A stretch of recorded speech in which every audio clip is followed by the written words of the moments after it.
Hey guys, what is up? It is the Fast Break Report here, bringing you guys another vlog. I want to talk about something because it's been a hot topic on Twitter. It's been a hot topic with Knicks fans specifically throughout the playoffs, and I want to talk more so about Tom Thibodeau really than injuries. But I know that's currently the narrative that Knicks fans are running with to make themselves feel better.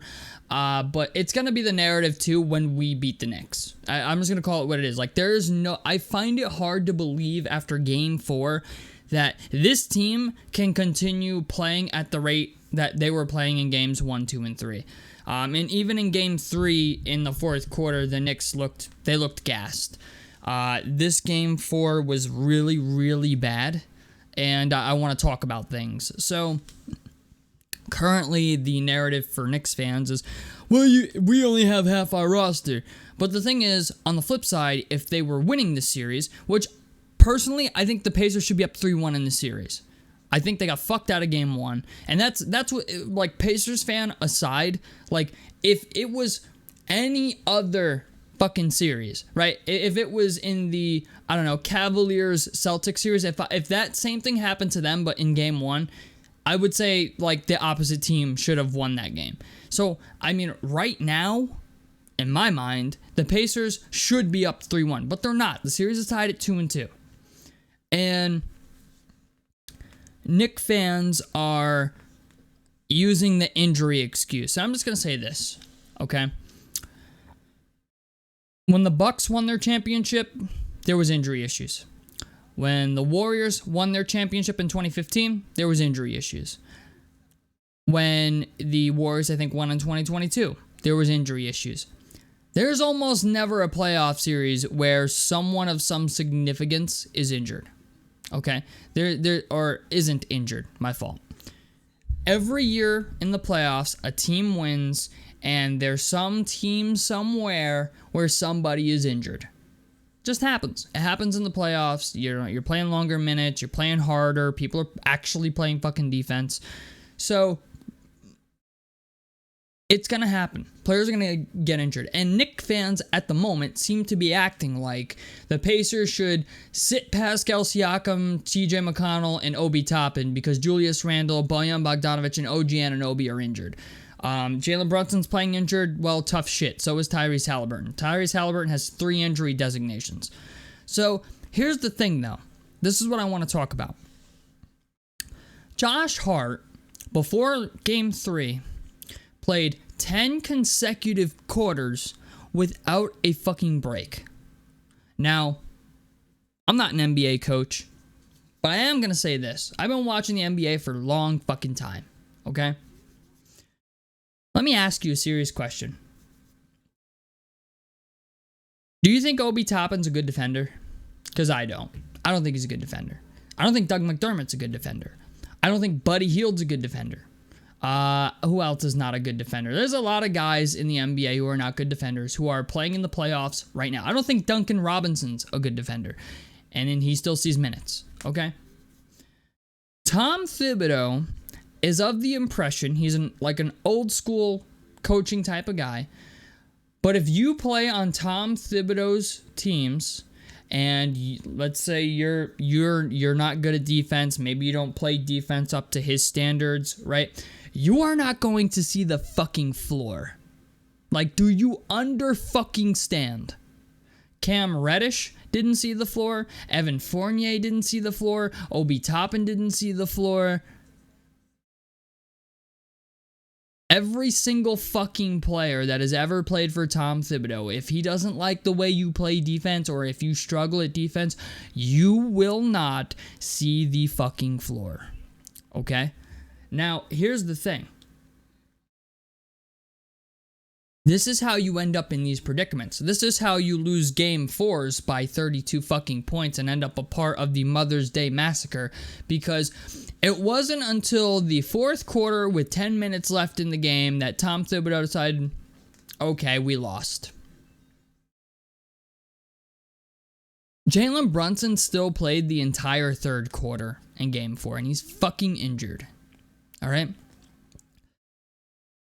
The Knicks would not have been in this predicament had in games 1, 2, and 3, or 1 and 2, decided they were going to play Shake Milton, who's on their roster.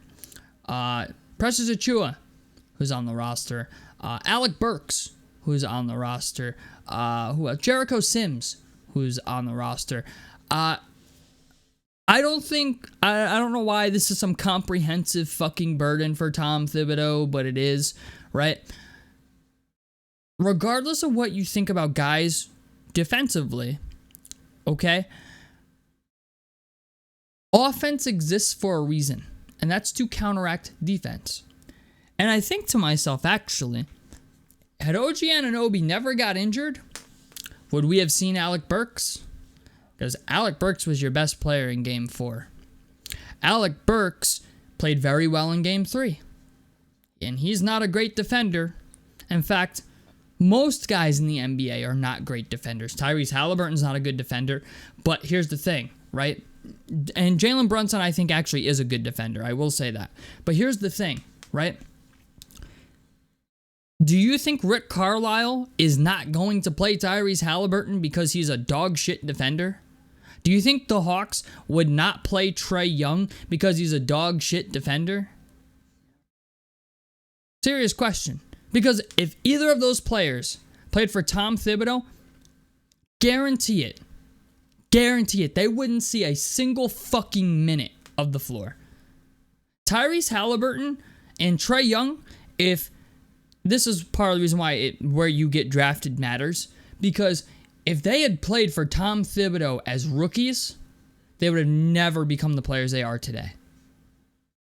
Trae Young and Tyrese Halliburton, granted, I can acknowledge they both suck on defense. They're fucking terrible on defense. But offensively, do you think they would have ever been able to develop into the guys that they are today had they had Tom Thibodeau as a fucking head coach?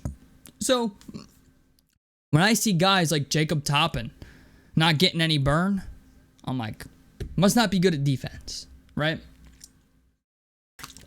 When I see Jericho Sims not getting any burn, I think to myself, must not be good at defense. Cam Reddish went to the Lakers, and I actually think Cam Reddish is an okay player for the Lakers. Why? Because he was given opportunity.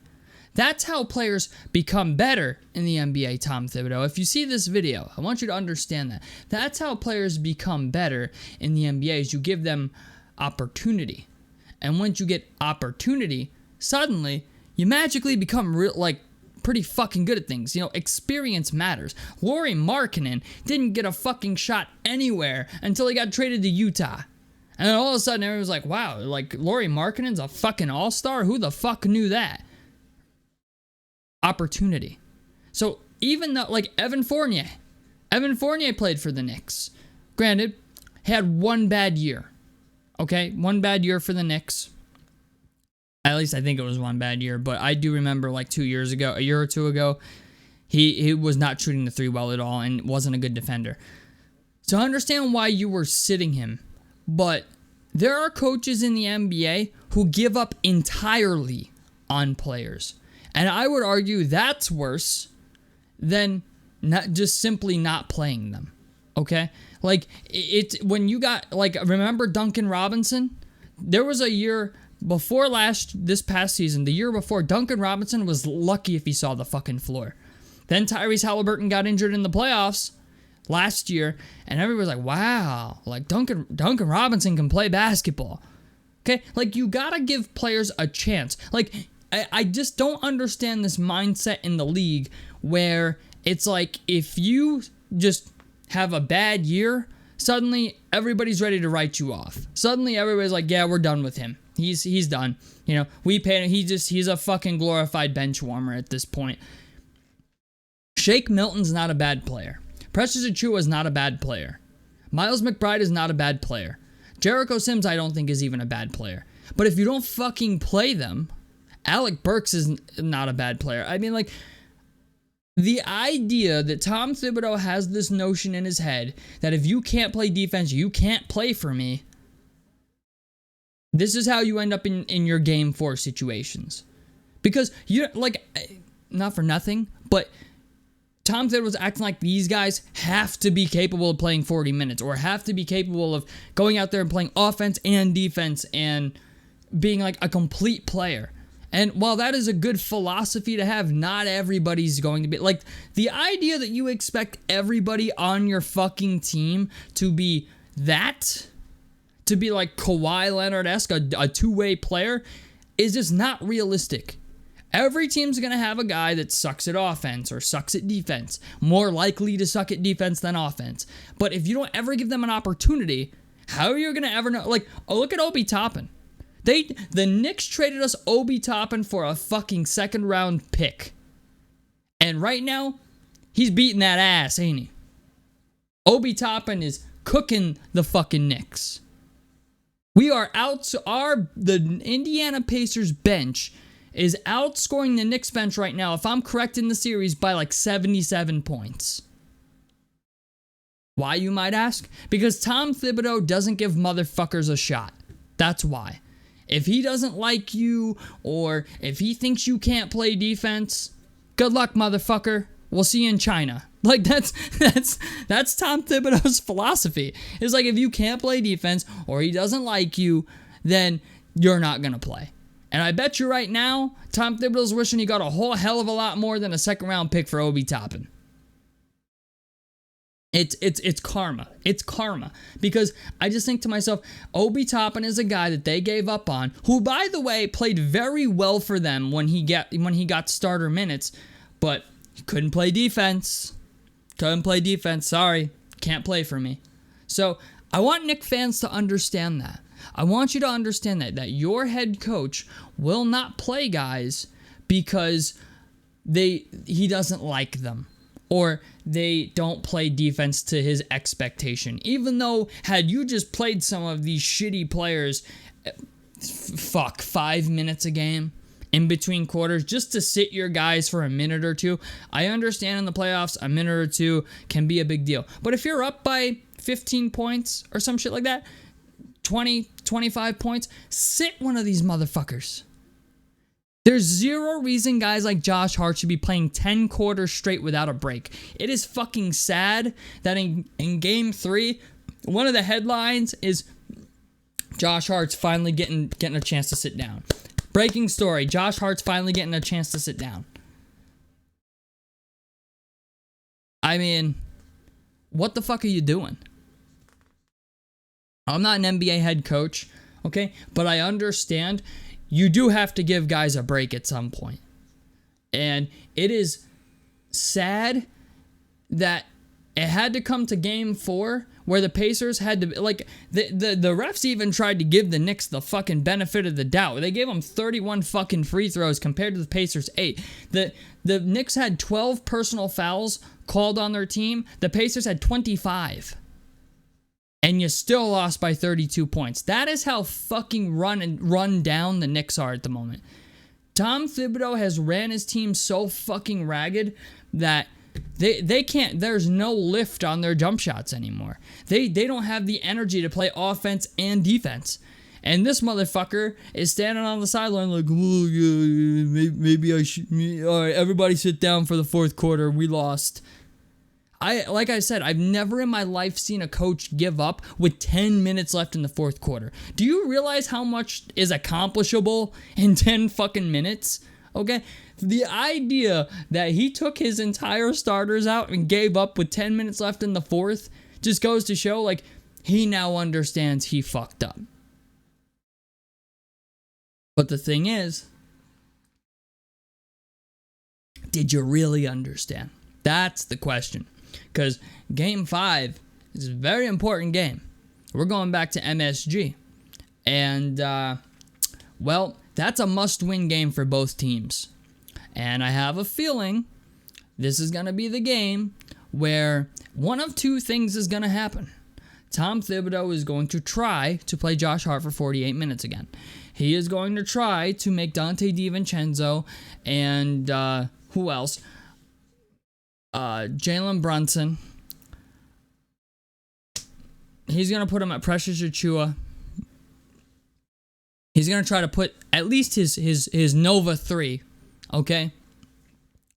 He's going to try to put the Knicks Nova 3 out there for 43 minutes, maybe more.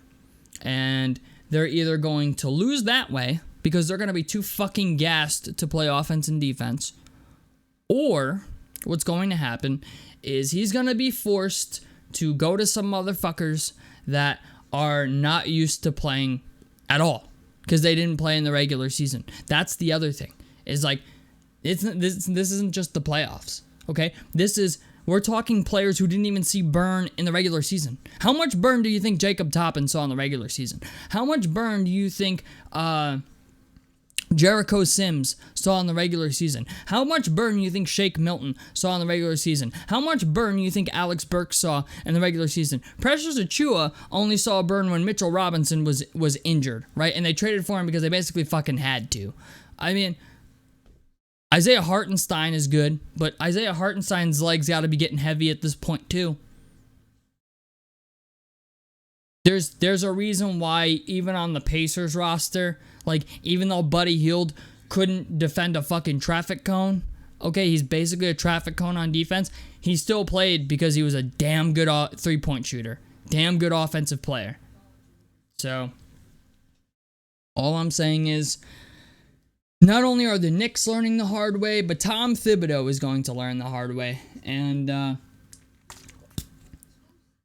I think the Knicks or the Pacers should technically be up in this series 3-1. I think the Pacers win this series in 6. I'm just going to call it what it is. I think the Pacers win this series. If they can win one fucking game in Madison Square Garden, and I think it's good. If there was ever a game to do it, it's going to be on Tuesday night. Unfortunately, I have league night that night for pool, but I'll be watching the game at the bar. I won't be active in the Discord that much. But the thing is, okay, Game 5, I like our odds to win Game 5. And if we win Game 5, we're probably going to win Game 6. Game 6, I just don't think, like, Dante DiVincenzo had to have a Klay Thompson-esque game in what was it, Game 3, and they still lost.